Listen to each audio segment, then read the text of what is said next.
Hello friends, आज हम लोग बात करेंगे यूए बिल का कॉन्सेप्ट पूरा बात करेंगे। इसमें हम लोग बात करेंगे व्हाट इज़ यूए बिल कब बनाएंगे, कौन बनाएगा, कौन लोग के लिए बनाना का नहीं ज़रूरत नहीं है। तो आज हम लोग डिटेल्स में इसका ऊपर बात करेंगे। आपका स्क्रीन का आप देख सकते हैं कि यूए बिल है। इसी तरह आपको यूए बिल बनाना हुआ तो यूए बिल में आपको पार्ट ए और पार्ट बी का इन्फॉर्मेशन इसमें रहता है।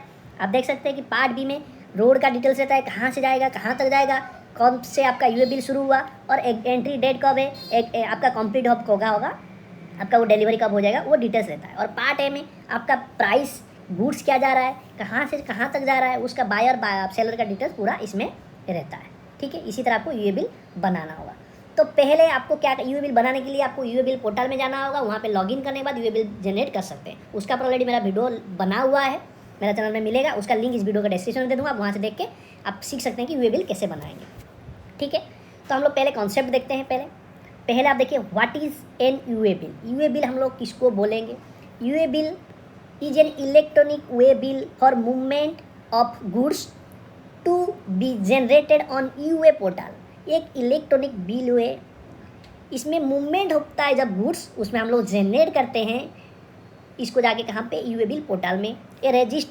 ये GST registered person can not transport goods in a vehicle whose value exceed 50,000 rupees, single invoice या फिर बिल या फिर delivery challan without an e way bill that is generated on. आपको बिल बनाना पड़ेगा, विदाउट जनरेट आप ट्रांसपोर्ट नहीं कर सकते हैं। आपका व्हीकल में जो रजिस्टर पर्सन है, जीएसटी रजिस्ट्रेशन पर्सन है, उसका इनवॉइस वैल्यू, बिल या फिर डिलीवरी चालान 50,000 से ज़्यादा हो जा रहा है तो फिर आपको ये बिल जनरेट कराना पड़ेगा। ये कंपलसरी है आपके लिए। सेकेंड पॉइंट क्या है, when should e way bill been issued. कब आप यूए बिल इशू करेंगे, कब इशू करेंगे?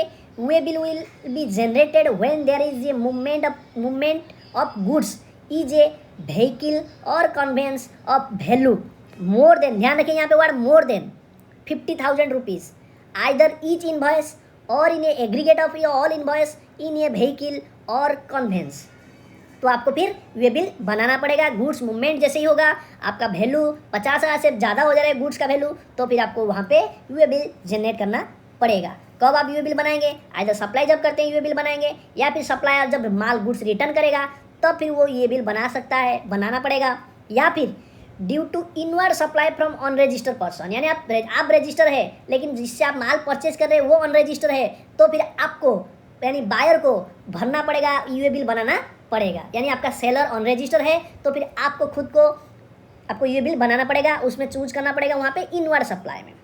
ठीक है, या फिर आप कुछ ब्रांच ट्रांसफ़र करते हैं तो फिर आपको बनाना पड़ेगा, या फिर आप ब्रांच ट्रांसफ़र करते हैं तो बनाना पड़ेगा, या फिर आप जॉब वर्कर को दे रहे हैं तो फिर आपको इंट्रा स्टेट मूवमेंट हो रहा है, जॉब वर्कर को आपको दे रहे हैं तो फिर आपको यूए बिल बनाना पड़ेगा। या फिर आपको intra state transport of handicraft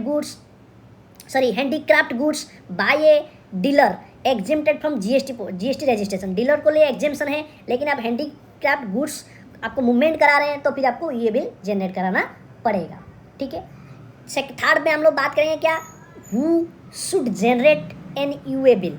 UA bill कौन जनरेट करेगा? इसमें 3 सिचुएशन में आपको 3 पर्सन यहाँ पे यूए बिल जनरेट करेगा। कौन कौन पर्सन? 1 हो गया रजिस्टर पर्सन, यूए बिल बनाएगा, 50,000 से एक्सीड हो रहा है, मूवमेंट हुआ गुड्स, सब सेल कर रहा है, सप्लाई कर रहा है, तो फिर आपको वो यूए बिल बनाएगा। अनरजिस्टर्ड पर्सन, यहाँ पे जो बताया गया है कि अनरजिस्टर्ड पर्सन से एक रजिस्टर्ड पर्सन बाय कर रहा है तो फिर वो रजिस्टर्ड पर्सन यानी जो रिसीवर है उसका रेस्पॉन्सिबल है। यहाँ पे देखिए बताया गया वो उसका रेस्पॉन्सिबल है कि सारा इंश्योर करेगा कि सप्लायर जिससे माल परचेज करेगा कि वो सप्लायर अनरजिस्टर है, उसका सारा कंप्लायंस कर रहा है कि नहीं, उसका रेस्पॉन्सिबिलिटी है। किसका रेस्पॉन्सिबिलिटी है? रिसीवर का, यानी परचेजर जो रजिस्टर्ड पर्सन है। तो परचेज जब कर रहे हैं आप रजिस्टर है तो आपको यूए बिल बनाना पड़ेगा।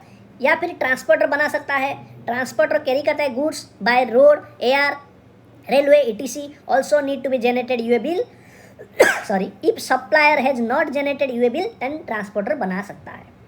ठीक है, आपको समझ में आ गया कि कौन कौन बनाएंगे? आप सप्लाई करते हैं, आप रजिस्टर है तो आप यूए बिल बनाएंगे, आप रजिस्टर है लेकिन आप जिससे परचेज करें वो अनरजिस्टर है तो फिर आपको खुद बनाना पड़ेगा इनवर्ड सप्लाई दिखा के, या फिर ट्रांसपोर्टर यूए बिल बना सकता है। ठीक है, हम लोग उसके बाद बात करेंगे कौन सा केस के लिए, cases when e way bill not required. ये बहुत इंपॉर्टेंट है, आप देख लीजिए कि किसके लिए यूए बिल जनरेट करना नहीं पड़ेगा। ध्यान रखिए नेसेसरी किसके लिए नहीं है। The mode of transport is non motor vehicle, non motor vehicle है, यानी आप रिक्शा में ले जा रहे हैं तो फिर आप उसमें यूए बिल जनरेट नहीं करने से भी चलेगा, उसके लिए आपको नेसेसरी नहीं है। नॉन मोटर व्हीकल में नहीं हो रहा है, नॉन मोटर व्हीकल में हो रहा है। या फिर आपका फ्रेट स्टेशन या फिर कस्टम पोर्ट से आपका क्लियरेंस हो रहा है तो फिर उसमें आपको यूए बिल का ज़रूरत नहीं है। क्या आपको यहाँ पे बता रहा है, goods transfer from custom port, airport, air cargo complex, यहाँ से आपको ट्रांसपोर्ट ये हो रहा है, फ्रेट स्टेशन को आपको जा रहा है तो यहाँ पे यूए बिल नहीं बनाना पड़ेगा। ठीक है, उसके बाद goods transported under customs surveillance और अंडर कस्टम सील का अंदर में हो रहा है तो आपको ये चीज़ करना नहीं पड़ेगा। पहला तो बता दिया, यहाँ पे क्लियर हो रहा है, कस्टम से क्लियर हो रहा है तो फिर आपको यहाँ पे भी नहीं बनाना पड़ेगा। ठीक है, सेम ये हो गया आपका, यहाँ पे डिफेंस गुड्स मूवमेंट हो रहा है आपका, defence formation under ministry of defence, उसके लिए आपको जा रहा है, उसका डिफेंस का कुछ आइटम जा रहा है तो उसमें यूए बिल जनरेट नहीं कराना पड़ेगा। एम्प्टी कार्गो जा रहा है, कंटेंट जा रहा है, उसके लिए आपको यूए बिल नहीं बनाना पड़ेगा। या फिर आपका डिस्टेंस जो है 20 किलोमीटर का अंदर में है आपको, तो फिर उसमें डिलीवरी चालान के थ्रू आप ये कर रहे हैं तो फिर आपको यूए बिल जनरेट नहीं कराना पड़ेगा। ठीक है, आपको और क्या है इसमें, exempted goods specified as exempted from e way bill required in the respective state और यूनिटी रूल का हिसाब से, स्टेट और यूनिटी टेरिटरी का रूल का हिसाब से एग्जेम्प्टेड का ऊपर यूए बिल रिक्वायरमेंट नहीं है तो फिर आपको बनाना नहीं पड़ेगा।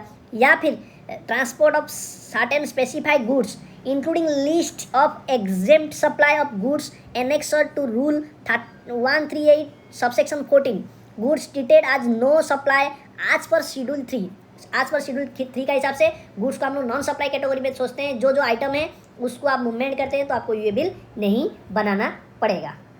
ठीक है, तो इसी तरह आपको यूए बिल का ये कॉन्सेप्ट है, तो किस किस के लिए यूए बिल नहीं बनाना पड़ेगा और किन लोगों के लिए यूए बिल बनाना पड़ेगा वो आपको ध्यान रखना पड़ेगा। यानी आप ऑन रजिस्टर परचेज से भी माल आप परचेज कर रहे हैं, वो ऑन रजिस्टर पर्सन है तो आपको यूए बिल बनाना कंपलसरी है, ये ध्यान रखेंगे।